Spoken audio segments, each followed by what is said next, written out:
వారమే ఈ అంశానికి సంబంధించిన మొదటి భాగాన్ని పరిశీలన చేశాం. అయితే ఈరోజు ఎందుకని రెండవ భాగాన్ని మనం పరిశీలించబోతున్నాము అంటే, ఈ అంశాన్ని విన్నవారు కొంతమంది మొదటి అంశాన్ని మొత్తం విన్న తర్వాత వాళ్లకు కొన్ని ప్రశ్నలు తలెత్తే అవకాశం కూడా ఉంది. అయితే ఆ ప్రశ్నలు వాళ్ళకి ఏవైతే సందేహాలుగా ఉన్నాయో వాటన్నింటికి కూడా మనము ఈరోజు సమాధానాలను చెప్పే ప్రయత్నం చేద్దాం. అయితే కిందటి వారం మనం ఏం తెలుసుకున్నాము అంటే, పాపము చేసిన వాడే మరణమునందును, ఆ పాపానికి శిక్షను ఎవరైతే పాపం చేస్తున్నారో వారే అనుభవిస్తారు అన్న విషయాన్ని గత వారము చాలా స్పష్టంగా లేఖనాధారాలతో మనం పరిశీలన చేశాం. అయితే తండ్రులు చేసిన పాపాలకు పిల్లలకు శిక్ష విధించకూడదు, అలాగే పిల్లలు చేసిన పాపాలకు తండ్రులకు శిక్ష విధించకూడదు అని కూడా చాలా స్పష్టమైన లేఖనాలను మనం పరిశీలించాం. అందుకు పరిశుద్ధ గ్రంథము ఏం చెబుతుంది అంటే, ఎవడు ద్రాక్ష కాయలు తినునో వాని పళ్ళే పులియును అన్న ఒక సామెత కూడా ఉంది అని మనకు పరిశుద్ధ గ్రంథము చాలా స్పష్టంగా తెలియజేస్తుంది. ఆ క్రమంలోనే ఇశ్రాయేలీయుల పిల్లలు చెప్పిన మాటలు కూడా మనం చూసాము. అదేంటంటే, మా తండ్రులు పాపము చేసి గతించిపోయిరి, వారి దోష శిక్షను మేము భరించుచున్నాము అని ఇక్కడ ఇశ్రాయేలీయుల పిల్లలు చెబుతున్న మాటలను కూడా మనము పరిశీలించాం. అయితే కొంతమందికి వచ్చే సందేహం ఏంటంటే, పాపము చేసే వారి ఆ పాపము యొక్క శిక్షను, పాపము చేసిన వారే ఆ పాపం యొక్క శిక్షను అనుభవించాలి అని బైబిల్ గ్రంథం చెబుతుంది. అయితే ఇశ్రాయేలు పిల్లలేమో మా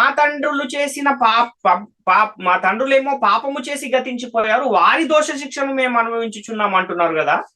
అయితే ఎవరి పాపానికి వారే శిక్షను అనుభవించాలని, అలాగే తండ్రులు చేసి పాపం చేసి గతించిపోతే వారి దోష శిక్షను మేము భరించుచున్నాము అంటే శరీర సంబంధమైన శ్రమలను అనుభవిస్తున్నాము అన్నట్టుగా ఆ ఇశ్రాయేలీయుల యొక్క పిల్లలు ఎవరైతే ఉన్నారో, ఆ బానిసలుగా వెళ్ళి ఆ దేశంలో ఉన్నప్పుడు వారు శ్రమలు అనుభవిస్తూ చెబుతున్న ఆ మాటలు మనకు కనబడ్డాయి. లేఖనాలను అనుసరించి మనము గత వారమే దీని అంతటిని కూడా పరిశీలన చేశాం.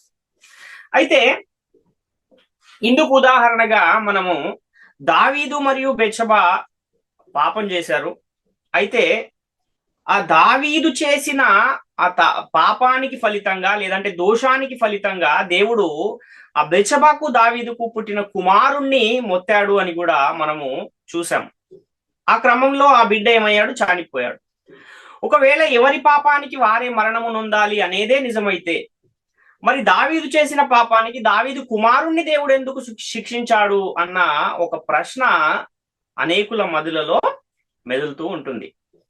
కాబట్టి ఈ విషయాన్నే మనం ఈరోజు పరిశీలిద్దాం. ఎందుకు అలా వ్రాయబడి ఉంది?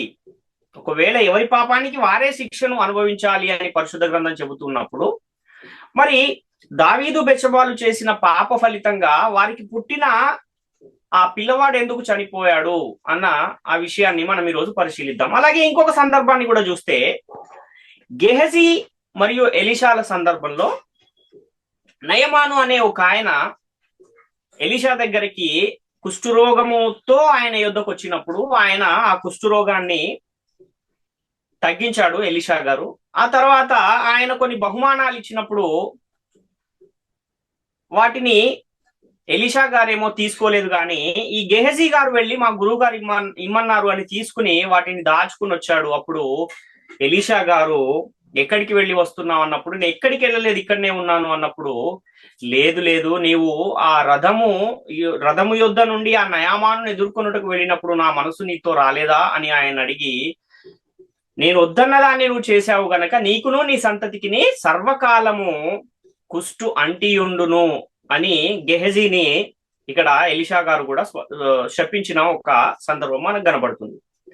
ఒకవేళ ఎవరి పాపానికి వారే మరణం నొందాలి అనేదే ఈ సందర్భంలో కూడా ఒకవేళ దాన్ని అప్లై చేస్తే, మరి గెహజీ చేసిన తప్పుకి ఆయన సంతతి వారికి ఎందుకు శిక్ష విధించబడింది అన్న ఈ ప్రశ్న కూడా తలెత్తే అవకాశం ఉంది.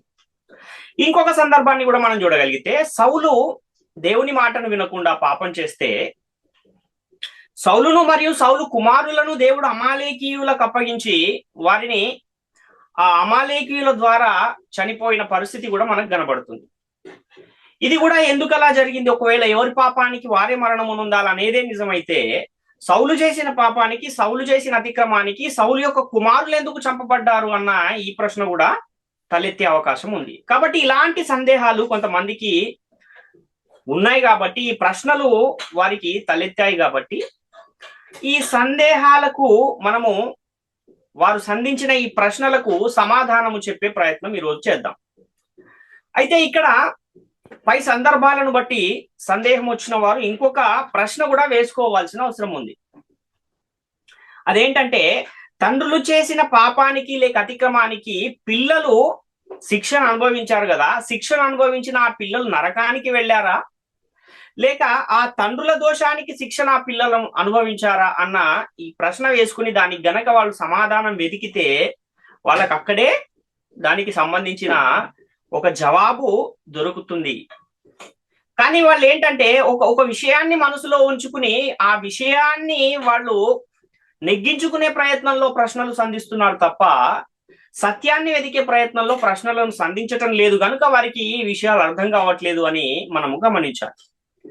కాబట్టి ఈ తండ్రుల చేసిన పాపాలకు పిల్లలు ఎందుకు శిక్షించబడ్డారు అనే విషయము మనకు అర్థం అవ్వాలి అని అంటే కొన్ని విషయాలను మనము పరిశీలించవలసిన అవసరం ఉంది. అయితే ఒకసారి మనం జాగ్రత్తగా ఆలోచించగలిగితే, తండ్రులు చేసిన పాపం వలన పిల్లలు పాపులుగా తీర్చబడ్డారా?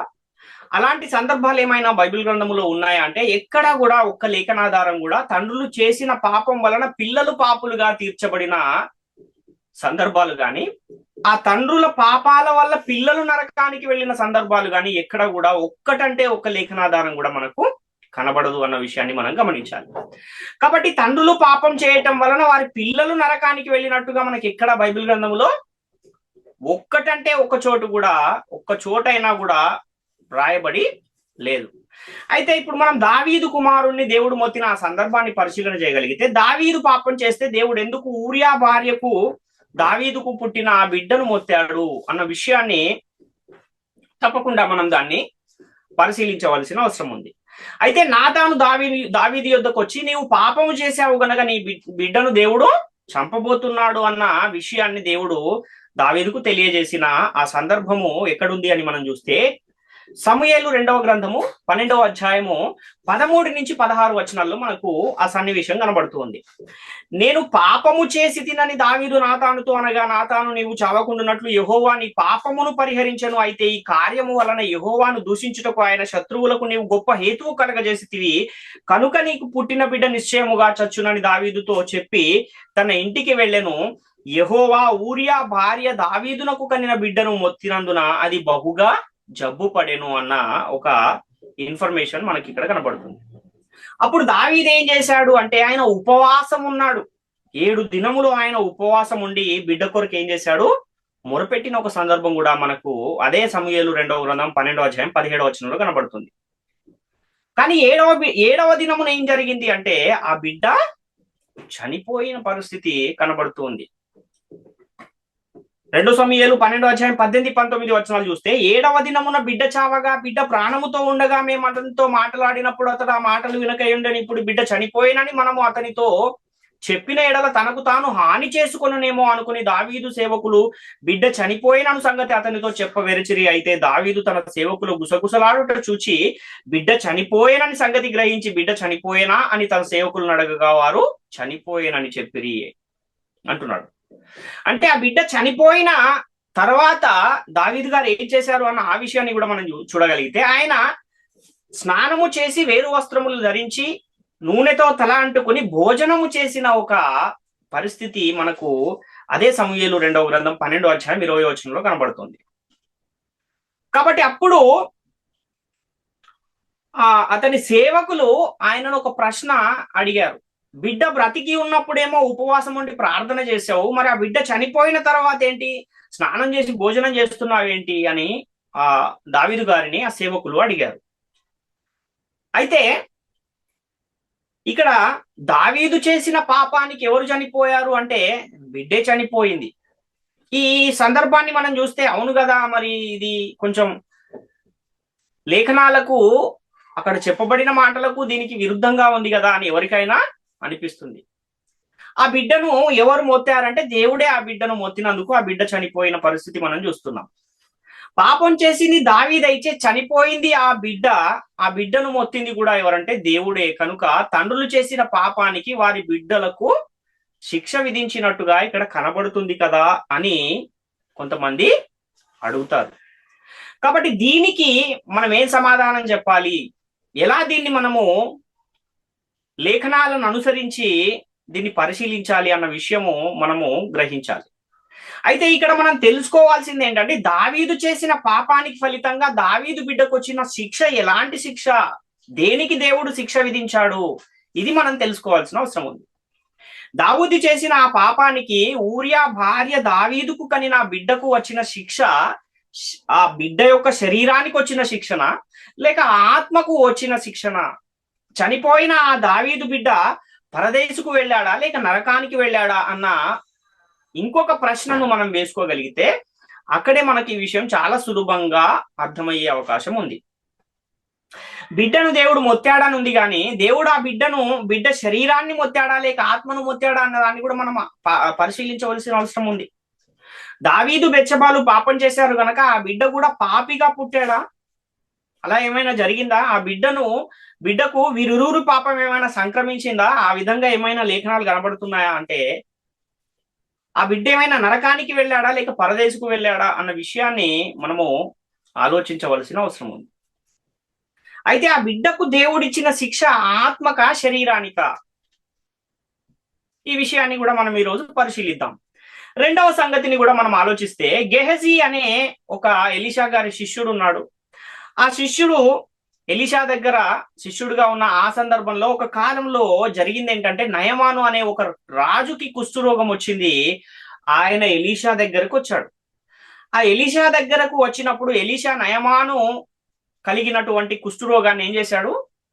దేవునికి ప్రార్థించి దానిని తగ్గించాడు, స్వస్థపరిచాడు. ఆ కుష్ఠరోగం నయమానుకు తగ్గిన తర్వాత నయమాన్ అతనితో పాటు తీసుకుని వచ్చిన బహుమానాలన్నీ కూడా ఎలీషాకు ఇవ్వాలని ప్రయత్నం చేశాడు. వీటన్నిటినీ కూడా మీరు తీసుకోండి అని ఎలీషా గారిని అడిగాడు, కానీ ఎలీషా గారు వాటిని తీసుకోలేదు, నిరాకరించాడు. అలాంటి పరిస్థితుల్లో ఏం జరిగింది అంటే ఆ రాజు తిరిగి ప్రయాణమై వెళ్ళిపోతూ ఉన్నప్పుడు ఎలీషా శిష్యుడైన గెహజీ ఆ రాజు వెనకాలే పరిగెత్తి ఆయన ఆపి ఆ రాజుతో ఏమంటున్నాడంటే, ఇప్పుడే ఇద్దరు యవనస్తులు వచ్చారు, వాళ్ళకు బహుమానాలు ఇవ్వాలి కనుక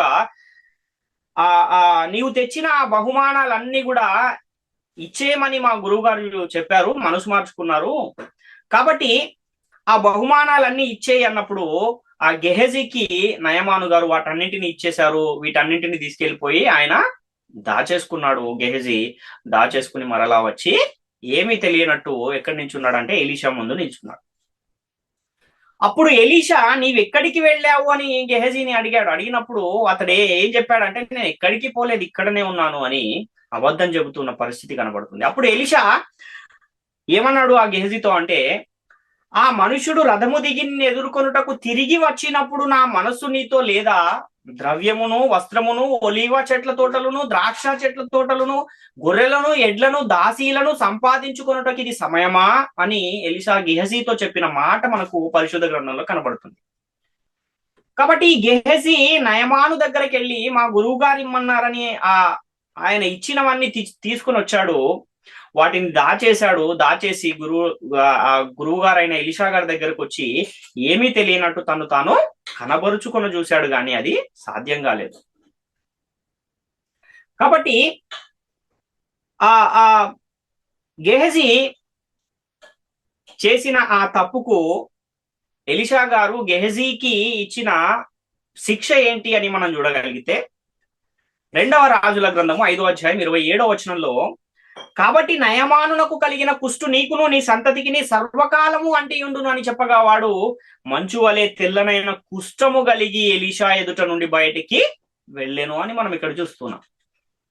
అంటే ఇక్కడ తప్పు చేసిందేమో గెహజీ, నయమానుకు కలిగిన ఆ కుష్టు నీకును నీ సంతతికి కలిగి సర్వకాలము అంటియుండును అని ఎలీషా చెప్పిన మాట మనకి ఇక్కడ కనబడుతుంది. ఇక్కడ కూడా తండ్రుల పాపం పిల్లలకు సంక్రమించకపోతే ఒకవేళ ఇక్కడ తప్పు చేసింది గెహజీ అయితే ఎలీషా గెహజీకి మాత్రమే శాపాన్ని ఇవ్వాలి గాని నీకును నీ సంతతికిని సర్వకాలము నయమానుకు కలిగిన కుష్టు అంటి ఉండును అని ఎందుకు చెబుతున్నాడు అని జన్మపాపం ఉంది అనేవారు ఇక్కడ ఒక ప్రశ్నను లేవనెత్తే అవకాశము ఉంది. కాబట్టి గెహజీ చేసిన తప్పు అతని సంతతి వారికి సర్వకాలము కుష్ఠరోగం అంటి ఉంది అని మనకి ఇక్కడ కనబడుతుంది. ఈ విషయాన్ని కూడా మనం పరిశీలించే ప్రయత్నం చేద్దాం. అయితే ఇంకొక సందర్భాన్ని కూడా మనం చూడగలిగితే ఇక్కడ సౌలు ఉన్నాడు కదా, ఇశ్రాయేలీయుల మీద రాజుగా దేవుడు నియమించిన మొదటి రాజు అయిన సౌలు, ఆయనకు దేవుడు ఒక పనిని అప్పగించాడు. సమూయేలు మొదటి గ్రంథం 15 అధ్యాయం 1-4 చూస్తే, ఒకానొక దినమున సమూయేలు సౌలును పిలిచి, యెహోవా ఇశ్రాయేలీయులకు తన జనుల మీద నిన్ను రాజుగా అభిషేకించుటకై నన్ను పంపెను. యెహోవా మాట వినుము, సైన్యములకు అధిపతి యెహోవా సెలవిచ్చినదేమనగా, అమాలేకీయులు ఇశ్రాయేలీయులకు చేసినది నాకు జ్ఞాపకమే. వారు ఐగుప్తులో నుండి రాగానే అమాలేకీయులు వారికి విరోధులై మార్గమందు వారి మీదికి వచ్చిరి కదా. కాబట్టి నీవు పోయి కనికరింపక అమాలేకీయులను హతము చేయుచు పురుషులనేమి, స్త్రీలనేమి, బాలులనేమి, పసిపిల్లలనేమి, ఎద్దులనేమి, గొర్రెలనేమి, ఒంటెలనేమి, గార్ధపములనేమి అన్నిటినీ హతము చేసి వారికి కలిగినదంతయు బొత్తిగా పాడు చేసి అమాలేకీయులను నిర్మూలము చేయమని చెప్పాను. అంతటా సౌలు జనులను పోగు చేసి తెలాయిములో వారిని లెక్కపెట్టగా కాల్బలము 2,00,000 మంది, యూదావారు 10,000 మంది ఉండిరి. అప్పుడు సౌలు అమాలేకీల పట్టణంలో ఒక దానికి వచ్చిన లోయలో పొంచి ఉండెను అని ఇక్కడ మనకు కనబడుతుంది. అంటే ప్రవక్త ద్వారా దేవుడు సౌలుకు అప్పగించిన పని ఏంటంటే, సౌలుని వెళ్లి అమాలేకీయులను సమస్తాన్ని నిర్మూలన చేసే, ప్రతి ఒక్కరిని చంపే, ఎవరిని కూడా విడిచిపెట్టకూడదు, పశువులను కూడా విడిచిపెట్టకూడదు, ఎద్దులు, ఒంటెలు, గార్ధబములు వేటిని కూడా విడిచిపెట్టకుండా సమస్తాన్ని కూడా హతము చేయి అని దేవుడు సౌలుతో చెప్పాడు. కానీ సౌలు అమాలేకీల విషయంలో దేవుడు చెప్పినట్టే చేశాడా అనంటే ఆయన ఆ విధంగా చేయలేదు. అంటే దేవుని మాటని ఆయన ఏం చేశాడు, అనుసరించకుండా దాన్ని అతిక్రమించిన ఒక పరిస్థితి మనకు కనబడుతుంది. మొదటి సమూయేలు 15 అధ్యాయం 8 అమాలేకీయుల రాజైన అగగును ప్రాణముతో పట్టుకుని జనులందరినీ కత్తి చేత నిర్మూలము చేసెను అని ఇక్కడ చూస్తున్నాం. అంటే అగగును ఏం చేశాడు, చంపకుండా పట్టుకొచ్చాడు. దేవుడేమో అందరినీ హతము చేయమంటే ఆయన మాత్రం ఆయనను హతము చేయకుండా తీసుకుని వచ్చిన ఒక పరిస్థితి మనకి ఇక్కడ కనబడుతుంది. ఇక రెండవ తప్పు ఏంటంటే, ఆయన రాజునేమో ప్రాణంతో ఉంచాడు, మిగతా వారిని చంపాడు. అలాగే పశువులలో కూడా కొన్ని క్రొవ్విన వాటిని చంపకుండా అలాగే ఉంచేశాడు. సమూయేలు మొదటి గ్రంథం 15 అధ్యాయం 11 మనం చూస్తే, సౌలు నన్ను అనుసరింపక వెనుతీసిన ఆజ్ఞలను గైకొనకపోయాను గనుక అతనిని రాజుగా నిర్ణయించినందుకు నేను పశ్చాత్తాపపడుచున్నాను. అందుకు సమూయేలు కోపావేశుడై రాత్రి అంతా యెహోవాకు మొరపెట్టుచుండెను. ఉదయమున సమూయేలు లేచి సౌలును ఎదుర్కొనుటకు పోగా సౌలు కర్మెలునకు వచ్చి అక్కడ జయసూచకమైన శిలను నిలిపి తిరిగి గిల్గాలునకు పోయేనన్న సమాచారం వినను. తర్వాత అతడు సౌలునొద్దకు రాగా సౌలు, యెహోవా వలన నీకు ఆశీర్వాదము కలుగును గాక, యెహోవా ఆజ్ఞను నేను నెరవేర్చి తిని అనగా సమూయేలు, అలాగైతే నాకు వినబడుచున్న గొర్రెల అరుపులు, ఎడ్ల రంకెలు ఎక్కడివి అని అడిగాను. అందుకు సౌలు, అమాలేకీల యొద్ద నుండి జనులు వీటిని తీసుకుని వచ్చిరి. నీ దేవుడైన యెహోవాకు బలులను అర్పించుటకు జనులు గొర్రెల్లోను ఎడ్లలోను మంచి వాటిని ఉండనిచ్చిరి, మిగిలిన వాటిని అన్నింటినీ మేము నిర్మూలము చేసితిమని అనగా సమూయేలు, నీవు మాటలాడ పని లేదు, యెహోవా రాత్రి నాతో సెలవిచ్చిన మాట నీకు తెలియజేతును, వినుమని సౌలుతో అనగా సౌలు చెప్పుమనెను. అందుకు సమూయేలు, నీ దృష్టికి నీవు అల్పుడవుగా ఉన్నప్పుడు ఇశ్రాయేలీయుల గోత్రములకు శిరస్సు అయితివి. యెహోవా నిన్ను ఇశ్రాయేలీయుల మీద రాజుగా అభిషేకించను, మరియు యెహోవా నిన్ను సాగనంపి నీవు పోయి పాపాత్ములైన అమాలేకీయులను నిర్మూలము చేయము, వారు లయమగు వరకు వారితో యుద్ధము చేయమని సెలవీయగా నీవు ఎందుచేత యెహోవా మాట వినక దోపుడు మీద ఎగబడి ఆయన దృష్టికి కీడు చేసితివి అనెను. అందుకు సౌలు, ఆ మాట అనవద్దు, నేను యెహోవా మాట విని యెహోవా నన్ను పంపిన మార్గమున పోయి అమాలేకీయుల రాజైన అగగును తీసుకుని వచ్చి తిని, కానీ అమాలేకీయులను నిర్మూలము చేసి తిని. అయితే గిల్గాలులోని దేవుడైన యెహోవాకు బలి అర్పించుటకై జనులు శపితములగు గొర్రెలలోను ఎడ్లలోను ముఖ్యమైన వాటిని తీసుకుని వచ్చిరని సమూయేలుతో చెప్పెను అని ఇక్కడ మనం చూస్తున్నాం. అంటే సమూయేలు గారికి అప్పగింపబడిన పనిని ఆయన సంపూర్ణంగా నెరవేర్చాడా అంటే నెరవేర్చలేదు. ఆ మనుషులలోనేమో ఆ అగగు అనే రాజును చంపకుండా తీసుకొచ్చాడు, అక్కడ ఉన్న పశువులలో కూడా కొన్నింటిని చంపకుండా తీసుకొచ్చిన ఒక పరిస్థితి మనకు కనబడుతుంది. అందుకు సమూయేలు చెబుతున్నది ఏంటి అని మనము ఆలోచన చేస్తే, మొదటి సమూయేలు గ్రంథము 15:22, అందుకు సమూయేలు తాను సెలవిచ్చిన ఆజ్ఞను ఒకడు గైకొనుట వలన యెహోవా సంతోషించున్నట్లు ఒకడు దహన బలులను అర్పించుట వలన ఆయన సంతోషించునా? ఆలోచించుము. బలులు అర్పించుట కంటే ఆజ్ఞ గైకొనుటయు, పొట్టేళ్ల క్రొవ్వు అర్పించుట కంటే మాట వినుటయు శ్రేష్టము అంటున్నాడు. అంటే ఇచ్చిన ఆజ్ఞను అనుసరించడమే ప్రధానము గాని ఆజ్ఞను అతిక్రమించటం ఏమైపోతుంది, అది పాపముగా పరిణమించే ప్రమాదం ఉంది. అలా చేస్తే దేవుడు సంతోషించడు అన్న విషయము మనకు ఇక్కడ కనబడుతోంది. 23వ వచనాన్ని కూడా చూస్తే, తిరుగుబాటు చేయుట సోదె చెప్పుటయను పాపముతో సమానము, మూర్ఖత నగపరుచుట మాయా విగ్రహము గృహదేవతలను పూజించుటతో సమానము. యెహోవా ఆజ్ఞను నీవు విసర్జించితివి గనక నీవు రాజుగా ఉండకుండా ఆయన నిన్ను విసర్జించెను అని చెబుతున్నాడు. కాబట్టి సౌలు దేనికి వ్యతిరేకమైన పాపం చేసినందుకు రాజుగా ఉండకుండా తీసేసిన పరిస్థితి మనకు కనబడుతుంది అంటే, దేవుడు ఆయనకు అప్పగించిన పనిని ఆయన సంపూర్ణంగా నెరవేర్చలేదు. సౌలు చేసిన తప్పుకు సౌలు సింహాసనం వరకు పోతే ఓకే గాని, సౌలు చేసిన పాపానికి ఫలితంగా సౌలు మరియు ఆయన కుమారులు కూడా ఏమయ్యారంటే ఫిలిస్తీయుల చేతికి అప్పగించబడ్డారు. ఆ విషయాన్ని సమూయేలు ద్వారా దేవుడు సౌలుతో చెప్పించిన ఒక సందర్భం కూడా మనకు కనబడుతుంది. అంతేగాక సౌలు ఇంకొక తప్పు కూడా ఏం చేశాడంటే, సౌలు రాజుగా ఉన్నప్పుడు కర్ణ పిశాచము గల వారిని దేశంలో నుంచి వెళ్ళగొట్టాడు. కానీ ఎప్పుడైతే యెహోవా నిన్ను రాజుగా ఉండకుండా తీసేశాడని సమూయేలు ద్వారా ఆయన విన్నాడో, అప్పటి నుండి సౌలుకు కష్టాలు మొదలైపోయినాయి. ఆ తర్వాత ఈ కర్ణ పిశాచము గల వారిని సౌలే వెళ్ళగొట్టాడు. మరలా అదే కర్ణ పిశాచము గల వారి యొద్దకు వెళ్ళి ఆ సోదె చెప్పించుకునే ప్రయత్నము ఇక్కడ సౌలు చేసిన ఒక పరిస్థితి మనం చూస్తున్నాం.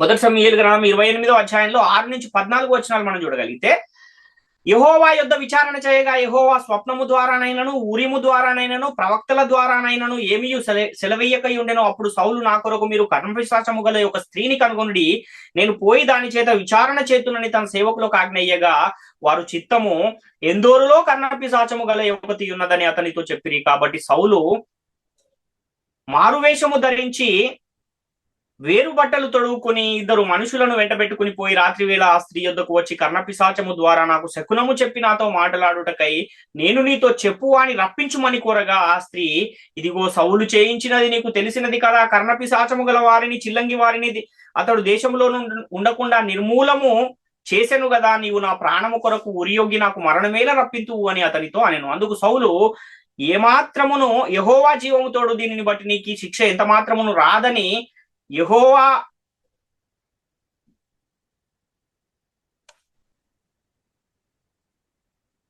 నామమున ప్రమాణము చేయగా, ఆ స్త్రీ నీతో మాట్లాడుటకై నేనెవరిని రప్పింపవలేనని అడగగా, అతడు సమూయేలును రప్పింపవలెను అనను. ఆ స్త్రీ సమూయేలును రప్పింపవలెను అని ఆ స్త్రీ సమూయేలును చూచినప్పుడు బిగ్గరగా కేక వేసి, నీవు సౌలువే, నీవెందుకు నన్ను మోసపుచ్చితివి అని సౌలుతో చెప్పగా, రాజు నీవు భయపడవద్దు, నీకు ఏమి కనబడినది అని ఆమెను అడగగా, ఆమె దేవతలలో ఒకడు భూమిలో నుండి పైకి వచ్చుట నేను చూచుచున్నాను. అందుకు అతడు ఏ రూపముగా ఉన్నాడని దానిని అడిగినందుకు, అది దుప్పటి కప్పుకొనిన ముసలివాడొకడు పైకి వచ్చుచున్నాడు అనగా, సౌలు అతడు సమూయేలని తెలుసుకుని సాగిలపడి నమస్కారము చేసెను అని ఇక్కడ చూస్తున్నాం. అంటే ఏదైతే కర్ణపిశాచము గల వారితో ఈ యొక్క సోదె చెప్పించుకోవటం గాని, లేదంటే వారితో మాట్లాడించడం గాని ఏదైతే చేయొద్దని దేవుడు ఆజ్ఞాపించాడో అదే పనిని ఇక్కడ సౌలు చేసినట్టుగా మనకు కనబడుతుంది. అప్పుడు సమూయేలు పాతాళము నుండి పైకి వచ్చినప్పుడు, నీవెందుకు పైకి రమ్మని తొందర పెట్టితివని సమూయేలు సౌలును అడుగుతున్నాడు. నేను బహు శ్రమలలో ఉన్నాను, దేవుడు నాతో మాట్లాడటం మానేశాడు, కాబట్టి ఇంకా నేను ఏం చేయాలి, భవిష్యత్తులో నేను ఏం చేయాలో నాకు ఏమి తెలియడం లేదు, కాబట్టి ఏం చేయాలో తెలుసుకోవడానికే నేను నిన్ను పిలిపించాను అని సమూయేలుతో చెబుతున్న ఒక పరిస్థితి మనకు కనబడుతుంది. అందుకు సమూయేలు, యెహోవాని నెడబాసి నీకు పగవాడు కాగా నన్ను అడిగితే ఇంకా నేనేం చేస్తాను, దేవుడే నీకు పగవాడైనప్పుడు ఇంకా సహాయం ఎక్కడి నుంచి కూడా రాదు అని ఇక్కడ సమూయేలు సౌలుతో చెబుతున్న పరిస్థితి మనకు కనబడుతుంది. ఎందుకంటే ఎవరైనా ఎవరికి నమ్మకస్తులుగా జీవించాలంటే దేవునికే నమ్మకస్తులుగా జీవించాలి. కానీ ఆ యెహోవాయే నీకు పగవాడైతే ఇంకా నేను చేసేది కూడా ఏమీ లేదు అని సమూయేలు సౌలుతో చెప్తున్న మాటలను బట్టి దేవుని ఆజ్ఞలను ప్రతి ఒక్కరు కూడా ఏం చేయాలి? తూచా తప్పకుండా వాటిని పాటించాలి అన్న విషయం మనకి ఇక్కడ చాలా స్పష్టంగా అర్థమవుతుంది. ఆ తర్వాత సమూయేలు ఆయనకు చెప్పిన మాటను మనం చూడగలిగితే 1 సమూయేలు గ్రంథం 28:19 యెహోవా నిన్నును ఇశ్రాయేలీయులను ఫిలిష్తీయుల చేతికి అప్పగించును, యెహోవా ఇశ్రాయేలీయుల దండును ఫిలిష్తీయుల చేతికి అప్పగించును, రేపు నీవును నీ కుమారులను నాతో కూడా ఉందురని సౌలుతో చెప్పగా అంటున్నాడు. అంటే దేవుడు నీ చేతిలో నుండి రాజ్యాన్ని ఎందుకు తీసేశాడు? దేవుడు నీతో మాట్లాడటం ఎందుకు మానేశాడు? ఎందుకు సౌలును అతని కుమారులను ఫిలిస్తీన్ల చేతికి అప్పగించాడు అంటే యెహోవా ఆజ్ఞకు లోబడక అమాలేకీయుల విషయంలో దేవుడు చెప్పినట్టు సౌలు చేయలేదు గనుకనే ఇవన్నీ కూడా జరుగుతూ ఉన్నాయి అని ఇక్కడ చాలా స్పష్టంగా సమూయేలు గారు చెబుతూ ఉన్న పరిస్థితి మనకు కనబడుతుంది. కాబట్టి అమాలేకీయుల విషయంలో దేవుని యొక్క తీక్షణమైన కోపం అసలు ఎందుకుంది దేవునికి అంటే ఇశ్రాయేలీయులు ఐగుప్తులో నుండి కనాను దేశానికి వస్తున్న సమయంలో అమాలేకీయులను అడ్డగించారు వీళ్ళు. అంతేగాక ఇశ్రాయేలీయులను అనేకమైన శ్రమలకు ఇబ్బందులకు గురి చేసిన ఒక పరిస్థితి కూడా కనబడుతుంది. కాబట్టి అలాంటి అమాలేకీయులను నిర్మూలము చేయమంటే సౌలేమో నిర్మూలము చేయకుండా అక్కడి నుంచి ఆ రాజును చంపకుండా తీసుకొచ్చాడు. అదేవిధంగా కొన్ని పశువులను కూడా చంపకుండా తీసుకొచ్చాడు. గనుక ఫిలిష్తీయుల చేతికి అప్పగింపబడతావు నీవు నీ కుమారులు అని ఇక్కడ సమూయేలు ద్వారా సౌలుకు దేవుడు చెప్పిస్తున్న ఒక పరిస్థితి మనకు కనబడుతుంది. అప్పుడు ఏం చేస్తారు అప్పగింపబడితే అంటే ఫిలిష్తీయులు వారిని చంపేస్తారు, అంటే చనిపోతారు, నీవు నీ కుమారులు రేపు చనిపోతారు అన్న విషయాన్ని ఇక్కడ సమూయేలు గారు చాలా స్పష్టంగా సౌలు గారితో చెబుతూ ఉన్న ఒక పరిస్థితి మనకు కనబడుతుంది. కాబట్టి ఈ సందర్భంలో కూడా దేవుని ఎడల తప్పు చేసింది ఎవరు అంటే సౌలు గారు తప్పు చేశారు. కానీ సౌలు చేసిన తప్పుకు కుమారులు ఎందుకు చంపబడుతూ ఉన్నారు ఇక్కడ అన్న ఒక సందేహము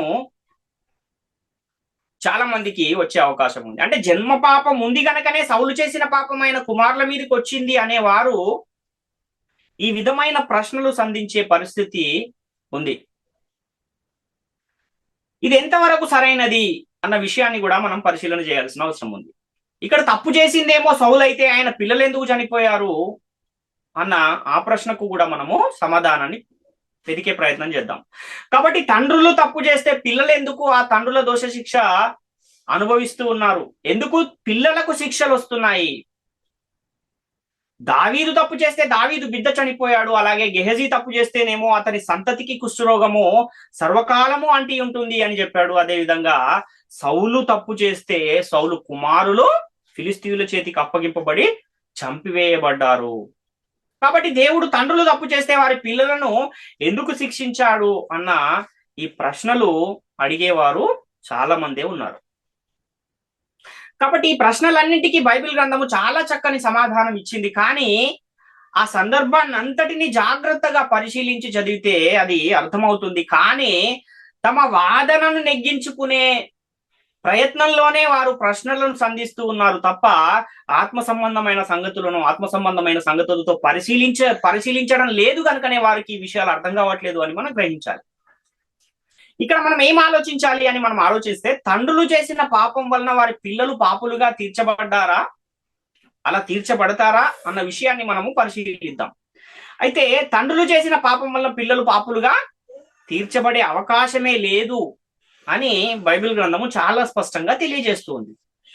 తండ్రులు చేసిన పాపం వలన ఇప్పుడు మనం చూసిన ఆ 3 సందర్భాల్లో కూడా పిల్లలు పాపులుగా తీర్చబడి నరకానికి వెళ్ళిన దాఖలాలు ఏమైనా ఉన్నాయా? ఎక్కడైనా అలాంటి లేఖనాలు కనబడ్డాయా అంటే ఎక్కడ కూడా లేదు. కానీ వాళ్ళు శరీర సంబంధమైన శిక్షను అనుభవించినట్లుగా మనకు కనబడుతూ ఉంది. అవన్నీ కూడా చాలా స్పష్టంగా వ్రాయబడి ఉన్నాయి. కాబట్టి దేవుడు శిక్ష విధించేది శరీరానిక ఆత్మక అనేది మొదట మనం గ్రహించాల్సిన అవసరం ఉంది. ఈ 3 సందర్భాల్లోనూ తండ్రులు చేసిన పాపం వలన వారి పిల్లల శరీరానికి శిక్ష విధించాడు తప్ప వారి ఆత్మలను దేవుడు శిక్షించలేదు అన్న విషయాన్ని మొదట మనం గ్రహించాలి. కాబట్టి దేవుని యొక్క కార్యాలను మనం అర్థం చేసుకోవాలంటే, దేవుని యొక్క ఆలోచనలు మనం గ్రహించాలంటే, మనం ఆత్మ సంబంధమైన సంగతులను ఆత్మ సంబంధమైన సంగతులతో సరిచూసుకోవాలి. అప్పుడు మనకు స్పష్టంగా పరిశుద్ధ గ్రంథము అర్థమయ్యే అవకాశం ఉంది.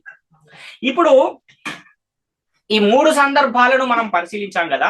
ఈ 3 సందర్భాల్లో కూడా శిక్షించబడిన శిక్ష, తండ్రుల పాపం వలన పిల్లలు అనుభవించిన శిక్ష అనేది ఆత్మ సంబంధమైనది మాత్రము కాదు. వాళ్ళ ఆత్మలకు శిక్షను విధించలేదు ఇక్కడ దేవుడు. ఆ పిల్లలందరూ కూడా శరీర సంబంధమైన శిక్షను మాత్రమే అనుభవించారు అన్న విషయం మొదట మనకు అర్థం కావాలి. ఆ పిల్లల ఆత్మ మాత్రమే నరకానికి వెళ్ళిందా అంటే వెళ్ళలేదు. ఈ విషయాన్ని మొదట మనం గ్రహించగలిగితే అప్పుడు మనకు చాలా స్పష్టంగా ఈ విషయం అర్థమయ్యే అవకాశం ఉంది. కాబట్టి మొదట అసలు మనిషి అంటే ఎవరు అన్న విషయం తెలియాలి. మనిషి అనేవాడు 2 పురుషుల కలయిక అని పరిశుద్ధ గ్రంథం తెలియజేస్తుంది. ఒక ఆయనేమో బాహ్య పురుషుడు అయితే ఇంకొక ఆయనేమో ఆంతర్య పురుషుడు.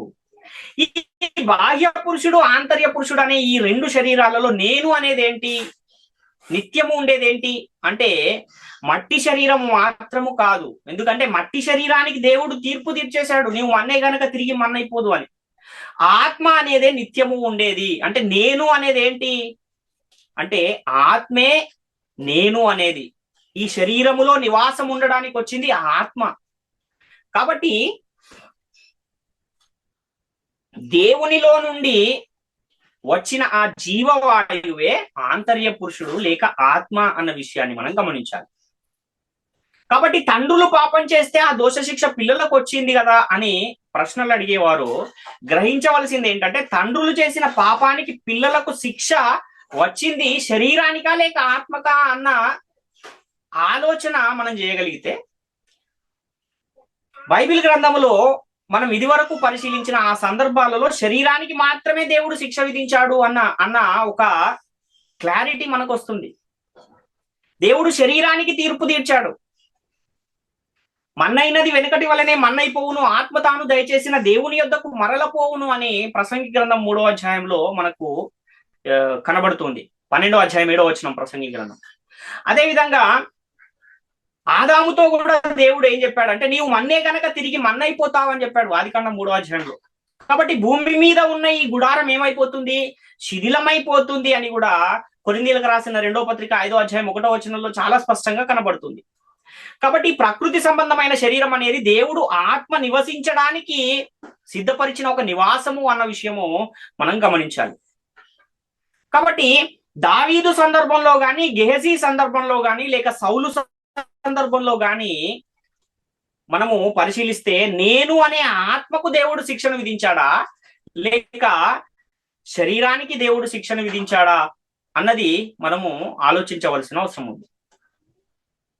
ఇంకా మనం పరిశీలన చేయగలిగితే నరకానికి వెళ్ళేదైనా లేక పరలోకానికి వెళ్ళేదైనా ఏది శరీరమా ఆత్మ అంటే ఆత్మే వెళ్ళాలి.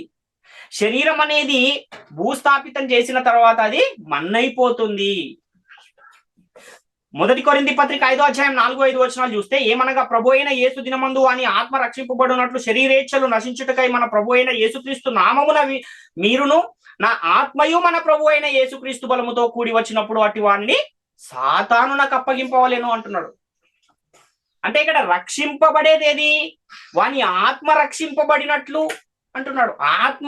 ఆత్మకు కావాలి రక్షణ తప్ప శరీరానికి అవసరం లేదు. పేతురు రాసిన 1వ పత్రిక 1వ అధ్యాయం 8-9 వచనాలు కూడా చూస్తే, మీరు ఆయనను చూడకపోయినను ఆయనను ప్రేమించుచున్నారు, ఇప్పుడు ఆయనను కన్నులారా చూడగయే విశ్వసించుచు మీ విశ్వాసమునకు ఫలమును అనగా ఆత్మరక్షణను పొందుచు చెప్పన సఖ్యమును మహిమాయుక్తమును ఆయన సంతోషము గలవారై ఆనందించుచున్నారు అంటున్నాడు. ఆత్మరక్షణ పరిశుద్ధ గ్రంథం అంతా కూడా దేనిని రక్షించాలని ప్రయాసపడుతుంది అంటే ఆత్మను రక్షించే పని. నేటి కాలంలో సేవకులు కూడా దేన్ని రక్షించాలని ఈ సువార్త సభలు, సువార్తలు మరియు అనేకమైన ఈ సంఘాలలో ప్రకటిస్తున్న వారు కూడా దేని గురించి ప్రయాసంతా పడుతున్నారంటే ఆత్మను రక్షించడానికి తప్ప శరీరాన్ని రక్షించడానికి కాదు. కాబట్టి రక్షణ దేనికి కావాలంటే ఆత్మకే కావాలి, శరీరానికి కాదు. కాబట్టి దావీదు బిడ్డను దేవుడు మొత్తాడు కదా, చనిపోయిన దావీదు బిడ్డ నరకానికి వెళ్ళాడా లేక పరదేశికి వెళ్ళాడా అన్న విషయాన్ని మనము ఆలోచించవలసిన అవసరం ఉంది. కేవలం దావీదు బిడ్డ శరీర సంబంధంగా మరణించాడు కానీ ఆత్మ మాత్రం ఎక్కడికి వెళ్ళింది? నరకానికి వెళ్ళలేదు, పరదేశుకే వెళ్ళాడు ఆ బిడ్డ అన్న విషయము మనము గమనించాలి. ఎలా చెప్పగలము అంత స్పష్టంగా అంటే పరిశుద్ధ గ్రంథమే దాన్ని తెలియజేసింది. మనం పరిశీలించి దాన్ని తెలుసుకోవాలంతే. బిడ్డ చనిపోయిన తర్వాత దావీదు అంటున్న మాటను మనం ఆలోచన చేయగలిగితే 2వ సమూయేలు గ్రంథం 12వ అధ్యాయం 23వ వచనంలో, ఇప్పుడు చనిపోయేను గనుక నేను ఎందుకు ఉపవాసం ఉండవలెను? వానిని తిరిగి రప్పించగలనా? నేను వాని యొద్దకు పోవుదును గాని వాడు నా యొద్దకు మరలా రాడని వారితో చెప్పెను. దావీదు గారు బిడ్డున్నప్పుడేమో ఉపవాసం ఉండి ప్రార్థన చేశావు, ఇప్పుడేంటి భోజనం చేస్తున్నావు, స్నానం చేసి తలంటుకుని భోజనం చేస్తున్నావేంటి అని సేవకులు అడిగినప్పుడు, ఇప్పుడు వాడు చనిపోయేను గనక నేను ఎందుకు ఉపవాసం ఉండవలేను? వానిని తిరిగి రప్పించగలనా? నేను వాని యొద్దకు పోదును గాని వాడు నా యొద్దకు రాడు అని చెబుతూ ఉన్నాడు. అంటే చనిపోయిన ఆ బిడ్డను నేను తిరిగి రప్పించలేను గాని వాని యొద్దకే నేను పోతాను, కానీ నా యొద్దకు వాడు రాడు అని దావీదు గారు ఇక్కడ ఒక అద్భుతమైన సంగతిని తెలియజేస్తున్నారు. అంటే బిడ్డ ఎక్కడికి వెళ్ళాడనేది తెలియాడు. అంటే దావీదు ఎక్కడికి వెళ్ళాడు అన్న విషయం మనం కనిపెట్టాలి. దావీదు చనిపోయి ఎక్కడికి వెళ్ళాడని పరిశుద్ధ గ్రంథం తెలియజేస్తుంది అంటే అపోస్తలుల కార్యాల గ్రంథం 13వ అధ్యాయంలో 36-37 వచనాల్లో, దావీదు దేవుని సంకల్పము చొప్పున తన తరము వారికి సేవ చేసి నిద్రించి తన పితరుల యొద్దకు చేర్చబడి కుళ్ళిపోయాను గాని దేవుడు లేపిన వాడు కుళ్ళు పట్టలేదు అంటున్నాడు. అంటే దావీదు చనిపోయి ఎక్కడికి వెళ్ళాడు? తన పితరుల యొద్దకు వెళ్ళాడు. ఎవరు దావీదు పితరులు అంటే అబ్రహాము, ఇస్సాకు, యాకోబులు దావీదు పితరులు. ఇప్పుడు అబ్రహాము, ఇస్సాకు, యాకోబు అనే ఈ ముగ్గురు అబ్రహాము గారిని గురించి మనం ఆలోచన చేస్తే, అబ్రహాము వెళ్ళిన ప్రదేశము, అబ్రహాం ఎక్కడికి వెళ్ళాడు, అబ్రహాం అడ్రస్ మనం కనుక్కోగలిగితే దావీదు గారు ఎక్కడికి వెళ్ళారో తెలుస్తుంది. చనిపోయిన దావీదు బిడ్డ కూడా ఎక్కడికి వెళ్ళాడో మనకు తెలుస్తుంది.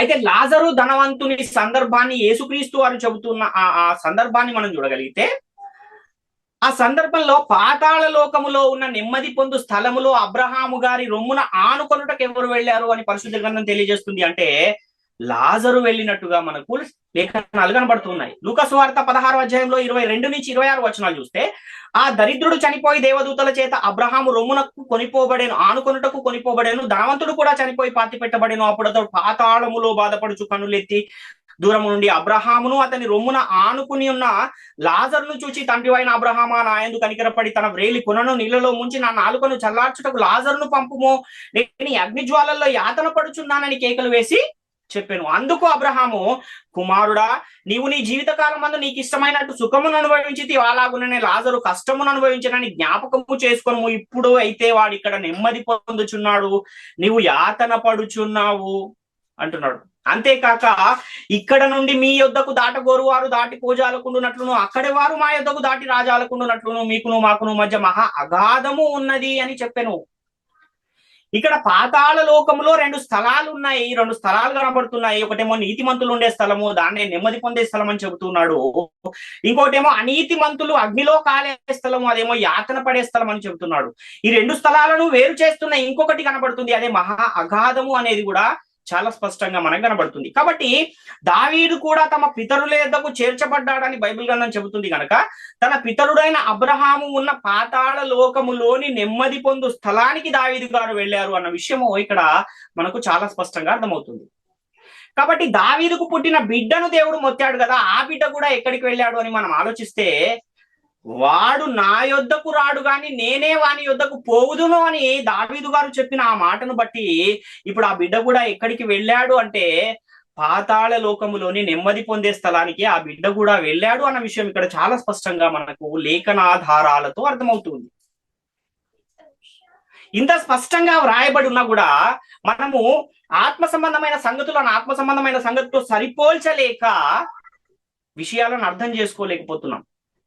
కాబట్టి తండ్రులు చేసిన పాపము వలన దేవుడు వారి పిల్లలను శరీర సంబంధమైన శిక్ష విధించాడు తప్ప ఆత్మ సంబంధమైన శిక్షను విధించలేదు అన్న విషయం మనకి ఇక్కడ అర్థమవుతుంది.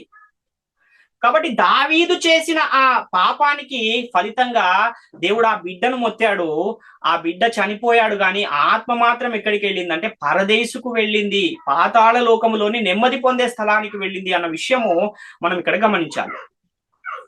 అదే విధంగా సౌలు సందర్భాన్ని కూడా మనం చూస్తే, సౌలు మరియు సౌలు కుమారులు ఎక్కడికి వెళ్ళారు? వాళ్ళు ఏమైనా నరకానికి వెళ్ళారా? అలా ఏమైనా పరిశుద్ధ గ్రంథం చెబుతుందా అంటే, పరదేశు నుండి పైకి వచ్చిన సమూయేలు సౌలుతో చెప్పిన మాటను మనం అర్థం చేసుకోగలిగితే ఆ విషయాన్ని కూడా మనం గ్రహించగలుగుతాం. మొదటి సమూయేలు గ్రంథము 28వ అధ్యాయం 13-14 వచనాలు మనం చూస్తే, రాజు నీవు భయపడవద్దు, నీకేమి కనబడినదని ఆమెను అడగగా, ఆమె దేవతలలో ఒకడు భూమిలో నుండి పైకి వచ్చుట నేను చూచుచున్నాను అనెను. అందుకతడు ఏ రూపముగా ఉన్నాడని దాన్ని అడిగినందుకు, అది దుప్పటి కప్పుకొనిన ముసలివాడు ఒకడు పైకి వచ్చుచున్నాడని సౌలు అనగా, సౌలు అతడు సమూయేలను తెలుసుకుని సాగిలపడి నమస్కారము చేసెను అంటున్నాడు. ఇక్కడ ఆ కర్ణపిశాచము గల స్త్రీ చూస్తుంది ఏంటి అంటే, దేవతలలో నుండి ఒకడు భూమిలో నుండి పైకి వస్తున్న సందర్భం కనబడుతుంది. అంటే సమూయేలు గారు ఎక్కడి నుంచి వస్తున్నారు? దేవతలలో నుండి, అంటే పరదేశులో ఉన్న పాతాళ లోకములోని ఆ నెమ్మది పొందు స్థలము నుండి ఆయన పైకి వస్తూ ఉన్నాడు. ఆ పైకి వచ్చిన ఆయన ఏం చెబుతూ ఉన్నాడు సమూయేలుతో అని మనం చూస్తే, అదే మొదటి సమూయేలు గ్రంథం 28వ అధ్యాయం 19వ వచనంలో, యెహోవా నిన్నును ఇశ్రాయేలీయులను ఫిలిష్తీయుల చేతికి అప్పగించును, యెహోవా ఇశ్రాయేలీయుల దండును ఫిలిష్తీయుల చేతికి అప్పగించును, రేపు నీవును నీ కుమారులను నాతో కూడా ఉందురు అని సౌలుతో చెప్పగా అని చూస్తున్నాం. అంటే ఇక్కడ సౌలు మరియు సౌలు కుమారులు రేపు ఎక్కడికి వెళ్తారంటున్నాడు? నాతో కూడా ఉంటారంటున్నాడు ఆయన. ఇంతకీ ప్రవక్త అయిన సమూయేలు ఎక్కడికి వెళ్ళాడు అంటే, ఆయన పాతాళ లోకములో ఉన్న పరదేశులోని నెమ్మది పొందే స్థలంలో ఉన్నాడు. అక్కడికే ఎవరు వెళ్ళారు? వీళ్ళు కూడా వెళ్ళినట్టుగా మనకు కనబడుతుంది.